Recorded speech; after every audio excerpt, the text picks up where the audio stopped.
James chapter 5. Come now, you rich, weep and howl for your miseries that are coming upon you. Your riches are corrupted, and your garments are moth-eaten.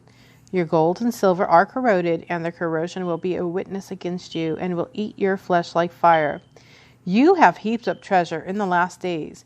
Indeed, the wages of the laborers who mowed your fields, which you kept back by fraud, cry out, and the cries of the reapers have reached the ears of the Lord of Sabaoth. You have lived on the earth in pleasure and luxury. You have fattened your hearts as in a day of slaughter. You have condemned. You have murdered the just. He does not resist you.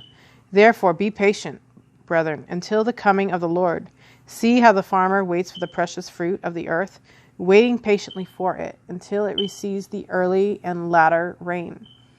You also be patient. Establish your hearts, for the coming of the Lord is at hand.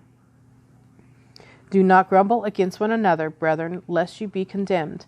Behold, the judge is standing at the door. My brethren, take the prophets who spoke in the name of the Lord as an example of suffering and patience. Indeed, we count them blessed who endure. You have heard of the perseverance of Job and seen the end intended by the Lord, that the Lord is very compassionate and merciful. But above all, my brethren, do not swear either by heaven or by earth or with any other oath. But let your yes be yes and your no, no, lest you fall into judgment. Is anyone among you suffering? Let him pray. Is anyone cheerful? Let him sing psalms. Is anyone among you sick? Let him call for the elders of the church, and let them pray over him, anointing him with oil in the name of the Lord. And the prayer of faith will save the sick, and the Lord will raise him up, and if he has committed sins, he will be forgiven.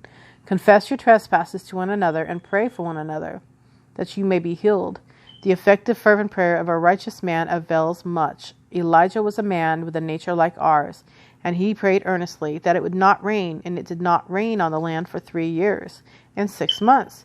And he prayed again, and the heaven gave rain, and the earth produced its fruit. Brethren, if anyone among you wanders from the truth, and someone turns him back, let him know that he who turns a sinner from the error of his way will save a soul from death and cover a multitude of sins.